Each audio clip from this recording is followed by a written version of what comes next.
Update on our ongoing efforts to expose the tremendous voter fraud and irregularities which took place during the ridiculously long November 3rd elections. We used to have what was called Election Day.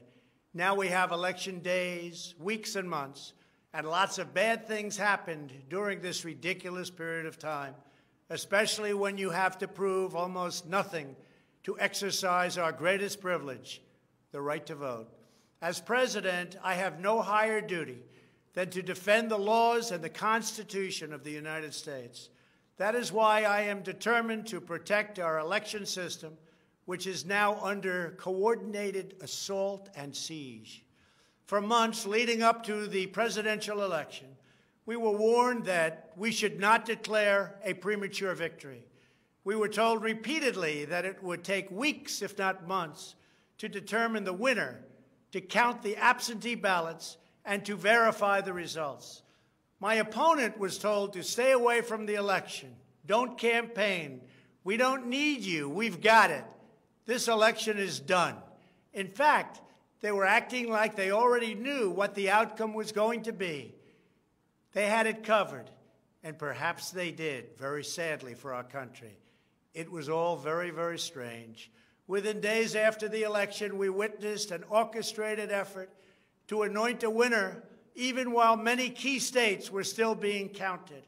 The constitutional process must be allowed to continue.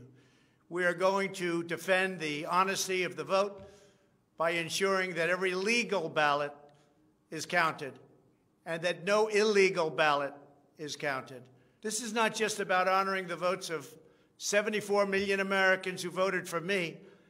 It's about ensuring that Americans can have faith in this election and in all future elections. Today, I will detail some of the shocking irregularities, abuses, and fraud that have been revealed in recent weeks. But before laying out just a small portion of the evidence we have uncovered, and we have so much evidence, I want to explain the corrupt mail-in balloting scheme that Democrats systematically put into place that allowed voting to be altered, especially in swing states, which they had to win.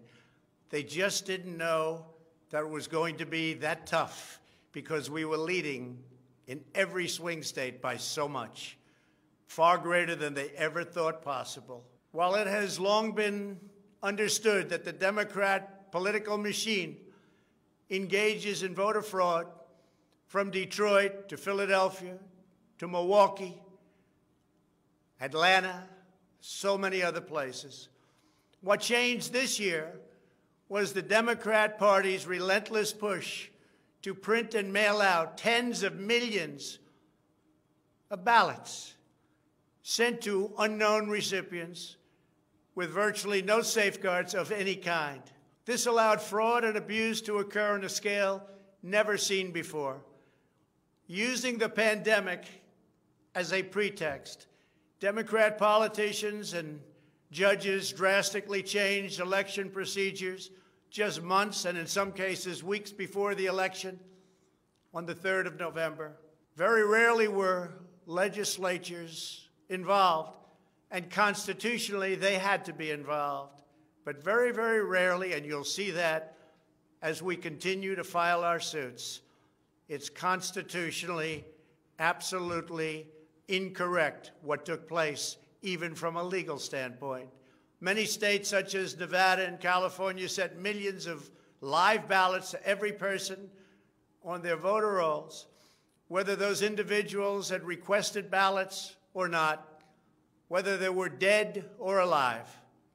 They got ballots. Other states, such as Minnesota, Michigan, and Wisconsin, instituted universal absentee balloting right in the middle of an election year, sending absentee ballot request forms to all voters on all rolls. It didn't matter who they were. This colossal expansion of mail-in voting opened the floodgates to massive fraud. It's a widely known fact that the voting rolls are packed with people who are not lawfully eligible to vote, including those who are deceased, have moved out of their state, and even are non-citizens of our country. Beyond this, the records are riddled with errors, wrong addresses, duplicate entries, and many other issues. This is not disputed. It has never been disputed. Dozens of counties in the key swing states have more registered voters on the rolls than they have voting-age citizens, including 67 counties in Michigan. All of this is evidence. In Wisconsin, the state's Board of Elections could not confirm the residency of more than 100,000 people, but repeatedly refused to remove those names from its voter rolls before the election. They knew why, nobody else did. I knew why. They're illegal voters. It is a travesty that in the year 2020, we do not have any means of verifying the eligibility of those who cast ballots in an election, and such an important election it is, or determining who they are, whether they live in the state, or whether they are even American citizens. We have no idea. We have in all swing states major infractions or outright fraud, which is far more in numbers or votes than we need to overturn the results of a state. In other words, in Wisconsin, as an example, where we were way up on election night, they ultimately had us miraculously losing by 20,000 votes. And I can show you right here that Wisconsin, we're leading by a lot. And then at 3:42 in the morning, there was this. It was a massive dump of votes. Mostly Biden, almost all Biden. And to this day, everyone's trying to figure out, where did it come from? But I went from leading by a lot to losing by a little. And that's right here. That's at 3:42 in the morning. That's Wisconsin. A terrible thing. Terrible, terrible thing. But we will have far more, many times more, than the 20,000 votes needed to overturn the state. If we are right about the fraud, Joe Biden can't be president. We're talking about hundreds of thousands of votes. We're talking about numbers like nobody has ever seen before. Just as an example, in certain states, we'll be down by, let's say, 7,000 votes. But we'll find later on 20,000, 50,000, 100,000, 200,000 discrepancies or fraudulent votes. And that includes votes that went through when they were not allowed to be seen by Republican poll watchers because the poll watchers were locked out of the building. Or people that innocently came to vote on November 3rd who were all excited about their vote. They were happy. They were proud to be citizens of the United States of America. And they went up and they said, I'd like to vote. And they were told that they can't vote. I'm sorry, they were told. I'm sorry. You've already voted by mail-in ballot. Congratulations. We received a ballot, so you can no longer vote. They didn't know what to do. They had no one to complain to. Most just left and said, that's strange. But many people complained and complained vehemently. And in a lot of cases, they filled out a provisional ballot, which was almost never used, but in virtually every case was a vote for Trump. In other words, they went in to vote, and they were told that they voted. And they didn't vote. And they left, and they felt horror. And they lost respect for our system. And this happened tens of thousands of times all over the country. That's how desperate the Democrats were. They would fill out ballots of people, not even knowing if these people were going to show up. And when they did show up, they said, sorry, You've already voted. And on top of everything else, we have a company that's very suspect. Its name is Dominion. With the turn of a dial or the change of a chip, you can press a button for Trump and the vote goes to Biden. What kind of a system is this? We have to go to paper. Maybe it takes longer, but the only secure system is paper. Not these systems that nobody understands, including, in many cases, the people that run them, although unfortunately, I think they understand them far too well. In one Michigan county, as an example, that used Dominion systems, they found that nearly 6,000 votes had been wrongly switched from Trump to Biden. And this is just the tip of the iceberg. This is what we caught. How many didn't we catch? Are there hundreds of other examples throughout the country? Are there thousands? We just got lucky, and they called it a glitch. But we found numerous glitches that evening. 96% of the company's political donations went to Democrats, not surprisingly.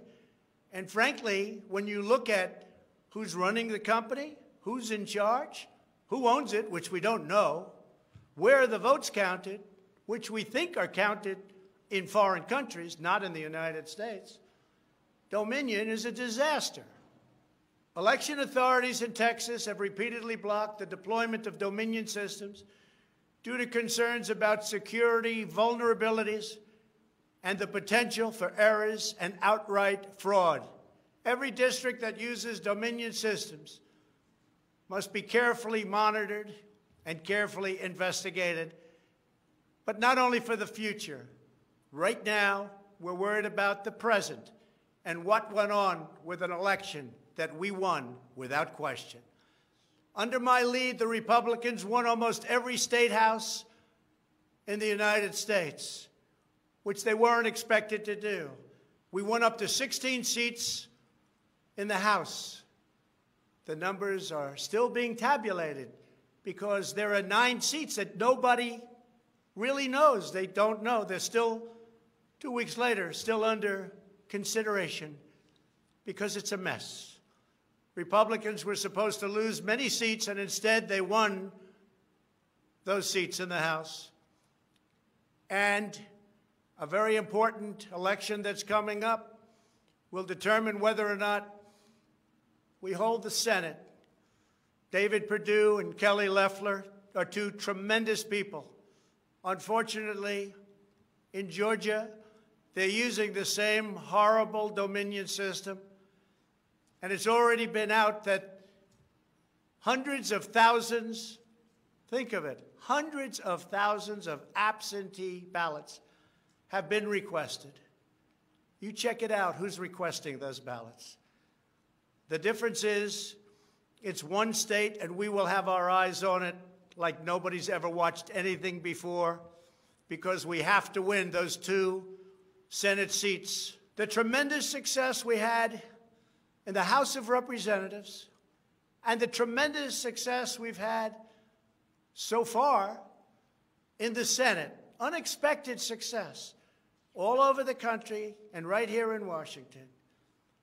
It is statistically impossible that the person, me, that led the charge lost. The greatest pollsters, the real pollsters, not the ones that had us down 17 points in Wisconsin when we actually won, or the ones that had us down 4 or 5 points in Florida and we won by many points, or had us even and down in Texas and we won by a lot. Not those pollsters, but real pollsters, pollsters that are fair and honest, said we can't understand a thing like this. It's never happened before. You led the country to victory, and you were the only one that was lost. It's not possible. The Speaker of the House of a certain state said, "Sir, I expected to lose my seat, and instead, because of you and because of that incredible charge and all of those rallies, we had a tremendous victory, and everybody knows it. You were much more popular than me, sir, except I got many more votes than you did. And it's impossible that that happened. There is something wrong. I'll tell you what's wrong. Voter fraud. Here's an example. This is Michigan. At 6:31 in the morning, a vote dump of 149,772 votes came in unexpectedly. We were winning by a lot. That batch was received in horror. Nobody knows anything about it. By the way, there's your line. This is one of many. Here's what is normal. And all of a sudden, look at that. This is normal, normal. Look, even here, normal. And then boom, all of a sudden, I go from winning by a lot to losing a tight race. It's corrupt. Detroit is corrupt. I have a lot of friends in Detroit. They know it. But Detroit is totally corrupt. Look at this. Look at this. That's at 6:31 in the morning. Unexpectedly came in. In the recent recount in Georgia, which means nothing because they don't want to check signatures. And if you're not going to check signatures in Georgia, it doesn't work. But we have a Secretary of State and a governor who made it very difficult to check signatures. Why? You'll have to ask them. But without a signature match or check, it doesn't matter. They found thousands and thousands of votes that were out of whack, all against